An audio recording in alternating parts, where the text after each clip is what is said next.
Así es, por alguna extraña razón los temas de mis dos últimos videos se han reproducido. Es como si hubieran tenido coito para crear dos de las historias más horripilantes que están circulando actualmente por internet. Pasa que Chaquetrix no era un meme, lo siento fans de la comunidad por alterar sus tetitas, pero Chaquetrix no es un fanfic, menos una creepypasta. Chaquetrix es lo que los chicos de hoy en día llaman universo alternativo.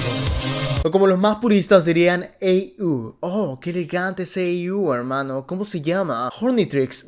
Historias generalmente ilustradas y subidas a Wattpad, TikTok, etc. Que buscan crear su propia versión de las historias originales. A veces dirigidas a los masturbadores compulsivos, a los que les gusta el rom-com. Y otras a los fans del terror, etc. Y muchas de estas historias se han convertido en excusas de los fandoms para que sus comunidades no mueran. Mátenme, por favor. Mátenme. Así es como nacieron dos historias que me han llamado mucho la atención por lo putrefactas que son, en el buen sentido, en el sentido death metal. Sponge Rot y SpongeBob Pandemic. Estamos hablando de dos universos alternativos donde la historia de Bob Esponja termina horriblemente mal. Y no mal como la peli filtrada. No, qué asco. Si no has visto mi video, ponlo en tu cola. Sino como una creepypasta clásica. Hey, dije creepypasta y clásica en una sola oración. Por fin hallamos lo retro. Antes de empezar, póngase un pañal triple XG porque créanme que lo van a necesitar. Empecemos con Sponge Rot. Este universo alternativo fue creado por Rary Jack y nos cuenta que Sponge Rot sigue la perspectiva de Calamardo, el ahora ex empleado del crustáceo cascarudo que escribe un diario mientras intenta sobrevivir. Él documenta todo lo que ve con la intención de mantener su sanidad.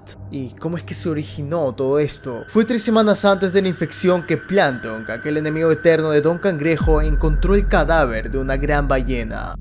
No era Perlita.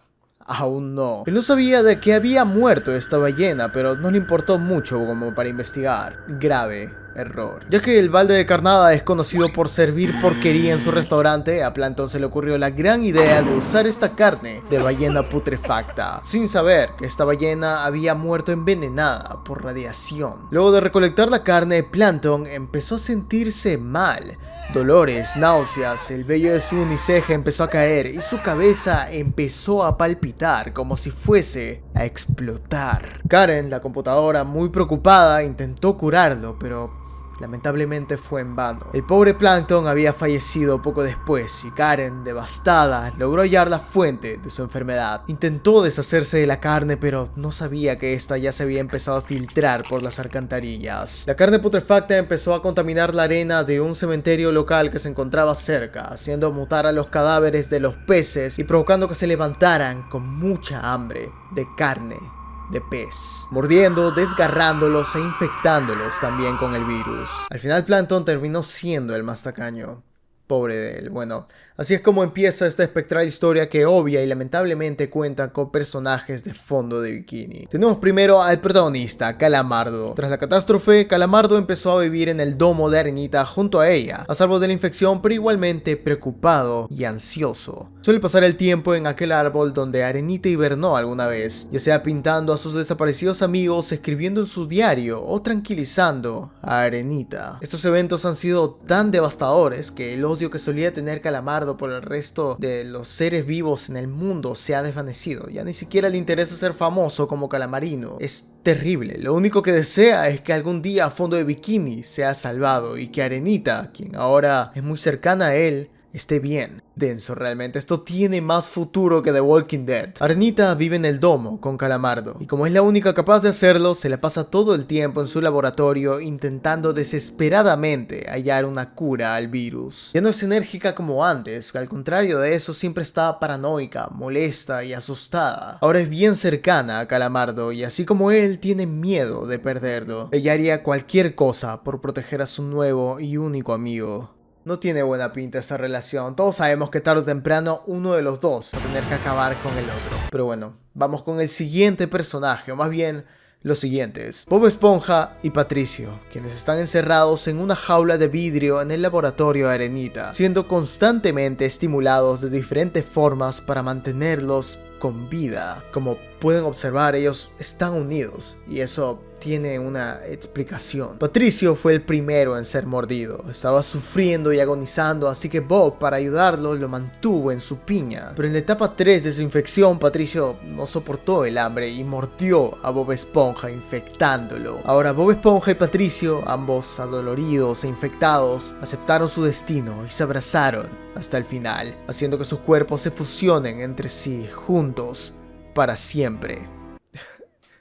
¿Quién dejó aquí las cebollas? El siguiente es Don Cangrejo, quien ahora es un cascarón vacío por la tristeza. No solo perdió su brazo, sino también a su amada hija Perlita. Y debido a eso su dolor es tan grande que agotó su hambre por dinero. Dejó la avaricia para abrir un refugio en el mismísimo crustáceo cascarudo. No tiene comunicación con los demás sobrevivientes y rara vez sale de su oficina. Apenas come y casi ni duerme. Solo parece estar esperando pacientemente el día de su muerte. Uno de los más afectados de toda esta historia. Es terrible y muy difícil imaginar a Don Cangrejo en estas condiciones, sin un sol en el bolsillo. Perla, su hija, fue infectada, como podemos ver. Su padre intentó luchar contra aquel que le infectó, pero fracasó. Perdió un brazo y Perlita fue mordida. La piel de su hija entonces empezó a pudrirse y sus huesos se volvieron tan frágiles que su cuello empezó a desgarrarse y desprenderse por el peso de su cabeza. No le quedaba mucho tiempo, así que en lo poco que tenía de conciencia, escapó para proteger a su padre, sabiendo que si pasaba más tiempo, el hambre sería lo suficientemente fuerte como para morder su caparazón. Ni siquiera Plankton, siendo el autor indirecto de este desastre, le hubiera deseado esto a su archienemigo. No, el pobre estaría lamentándose, o sea, se disculparía y jamás volvería a pedir la receta secreta de la cangreburger. Después de que la infección empezó a propagarse, todos empezaron a culpar al balde de carnada, a tal punto de terminar desterrando a Karen, quien pese a ser inmune a los infectados, también ha sido atacada por ellos. En una ocasión en concreto, uno le mordió la pantalla, rompiéndola y terminando electrocutándose ambos, causando un daño casi irreparable en Karen. Los únicos que podían arreglarla eran Plankton, quien ya sabemos que está muerto, y Arenita, quien lamentablemente no puede ayudarla ahora. La situación de Karen solo sigue de mal en peor. Su voz tiene episodios de sonidos extraños, su procesamiento y movimientos están empeorando a medida que su vida útil se acorta. Otro personaje presente en esta historia y que al parecer tendrá una relevancia importante es Larry, ya que su caparazón lo hace inmune tanto a los fluidos corporales como a las mordeduras, los medios principales de infección. Así que usando su armadura natural, Larry se encarga de exterminar infectados, no solo para proteger a los demás sobrevivientes, sino como una forma de venganza por sus amigos macizos del gimnasio que fueron atacados e infectados. Y como podríamos deducir, lo más seguro es que fue el mismo Larry quien tuvo que acabar con sus propios amigos. Larry recientemente se encontró con Karen y se hicieron amigos, él prometiendo protegerla y con mucha suerte salvarla. A este punto aún no tenemos información sobre Gary, sobre el tipo de chocolate o sobre Scooter, pero sí tenemos a un par de personajes más en esta historia. Perka Perkins, aquel reportero que hemos visto en muchos episodios de la serie, es un sobreviviente más en este horrible universo. Él fue mordido en la pierna izquierda intentando encontrar un refugio, pero manualmente y siguiendo las enseñanzas de Bob Esponja, el juego del miedo, se amputó la pierna él mismo, utilizando su mítico micrófono para reemplazarla. Perkins encontró una vieja torre de vigilancia donde ahora reside y el único alimento que tiene son enlatados sin aparente fecha de vencimiento que encontró ahí. Por azares del destino también encontró una vieja radio en esta torre y como si fuera la Radio Galaxia de Fallout 3 se dedica a reportar todo lo que ve. Él no tiene ni idea de si alguien lo está escuchando, pero igual continúa hablando como una forma de distraerse y sentirse más cómodo en un lugar tan solitario como ese. Pero contrario a lo que acostumbramos ver en la serie, sus informes solo consisten en divagaciones sin sentido, llantos y murmullos incoherentes. Por último, tenemos a Fred. Él fue atacado por un grupo de anchoas fusionadas e infectadas. Perdón, es que no puedo evitar decir la palabra anchoa sin reírme. Estas les destrozaron por completo las piernas, se las arrancaron y dejaron solo su torso golpeado. Unas anchoas. Puede que no lo parezca, pero el pobre Fred no está infectado y por su apariencia los infectados no lo atacan. Podría parecer una fortuna, pero es por esa misma apariencia que los sobrevivientes tampoco se acercan a él como para ayudarlo, ya que piensan que es un infectado. Fred sabe que no le queda mucho tiempo y él lo acepta, esperando su inevitable desaparición. Si tan solo hubiera esta pasión por los proyectos originales de Nickelodeon, quién sabe a dónde hubiera llegado el ser humano en este punto. Hablemos ahora de la infección, que empiece el death metal. La infección es bautizada como carne podrida, un virus que se alimenta de la carne y los cerebros, impulsado por la radiación. El virus solo afecta a las criaturas marinas. Las especies semiacuáticas como los cocodrilos, las tortugas, etc. son semi-inmunes, así que sus síntomas son mucho menos graves. Pero estas criaturas siguen siendo igual de infecciosas. Los semi-inmunes se curarán aproximadamente en una semana, y un detalle muy importante es que si uno de estos infecta a una criatura marina, esta solo experimentará la versión semi-inmune del virus y desarrollará inmunidad contra él al curarse. Ahora, ¿cómo es que una criatura marina se puede infectar? Pues lo clásico en virus zombie. Desde mordidas, contaminación de heridas abiertas, ingesta de carne o algún fluido infectado y la interacción sexual. Bueno, esto no es tan clásico, a menos que hayas visto Los Terribles Zombies en 6-9, ese sí es. Pero vamos, ¿qué es lo que experimenta un infectado? Veamos los síntomas. Con el Dr. Vincent Van Gogh, fase 1. Síntomas físicos. Después de ser mordido, las venas alrededor de la herida comenzarán a brillar y arder. Si la infección es externa, se puede curar fácilmente extirpando el área infectada. Pero si la infección es interna, el sujeto tendrá que regurgitar la carne ingerida o extirpar el órgano infectado. En caso de contacto sexual, no tengo ni idea de cómo es que se le hace. Síntomas psicológicos. Los infectados pueden comenzar a sentir un ligero miedo, nerviosismo o irritabilidad que empeora a medida que pasa el tiempo. Fase 2. 12 a 24 horas de ser infectado. Aquí es cuando empieza el tema del hambre caníbal. Vamos, Vincent Van Gogh. Síntomas físicos. El infectado empieza a experimentar mareos, náusea, vómitos, síntomas similares a la gripe y hambre. Mucha hambre. Y sus escamas empiezan a pelarse. Síntomas psicológicos. El miedo del infectado y su irritabilidad se hace cada vez peor. Desarrollan paranoia y hostilidad. Pueden experimentar también alucinaciones. Fase 3. 1 a 5 días de ser infectado. Síntomas físicos. Los ojos se enrojecen, los huesos empiezan a volverse débiles y frágiles. El hambre del infectado empeora hasta un punto que es insoportablemente agonizante. Dependiendo de la especie, los infectados solo comerán ciertas cosas. No te comas a Don Cangrejo, perlita, aguanta. Y aquí es cuando empieza a convertirse en una canción convencional de death metal clásico de los 90s. Oh sí, en esta etapa el cuerpo empieza a pudrirse a partir del área infectada. Su piel se descompone y el proceso es terriblemente doloroso. Síntomas psicológicos. El nivel de paranoia aumenta exponencialmente. Creen que todo es una amenaza y dependiendo de lo agresiva que sea su especie, atacarán, huirán o se esconderán. Y la última fase conocida hasta el momento, la número 4, después de los 5 días de ser infectado, el cuerpo está totalmente deshecho. Síntomas físicos. La mayor parte de la piel se ha caído o derretido. Ya no sienten dolor porque sus nervios han sido desintegrados.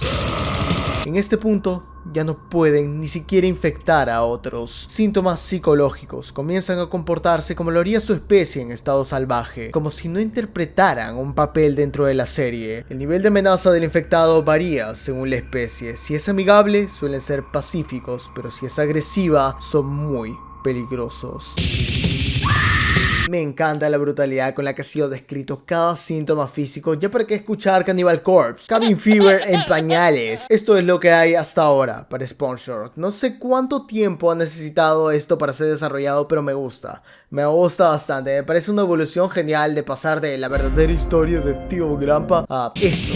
Demuestra que ya no estamos en 2014, aunque hay gente que cree que sí. Y felizmente creo que ya están dejando de investigar el origen de esta imagen. Me gusta porque sobre todo no tiende a ser edgy y pretencioso como cualquier historia que involucraría sangre, tripas, por favor, los tablos, poséeme. Y tampoco es tan absurda como para considerarla una mierda y pastita de niño Roblox. Eso está en el balance perfecto entre el terror y la comedia. Yo en lo personal no soy muy fan del género zombie, aunque me encanta el death metal, pero sí he consumido muchas pelis de este género por cultura y puedo decir que la chica detrás de esto sabe del tema. Y su historia bebe de muchos lados, lo cual da sentido a que esto esté tan bien hecho. Veremos con qué nos sorprende más tarde SpongeRot. Por mientras, esto es lo que hay. Ahora vamos con el siguiente universo alternativo, algo más corto y de origen ruso. Primero el gato pitufo y ahora esto, increíble Rusia. SpongeBob Pandemic. Este universo fue creado por Mishari-72. Bob Esponja infectado, muerto por un virus desconocido. Y vemos a Bob Esponja todo podrido, mohoso y deshecho, con la lengua afuera, carcomida. Como esa esponja para lavar traste que está pidiendo ayuda que ya la botes a la basura. Advierto que este universo tiene una cuestión bien tripofóbica. Patricio fue infectado cuando tuvo contacto con el cuerpo putrefacto y leproso de Bob Esponja. Y está en aparentes peores condiciones, con unos brotes asquerosos saliendo de esos hoyos que deben apestar ese tupper de comida que olvidaste sacar de la mochila de tu paseo de colegio en primaria. Esto es brutal death metal.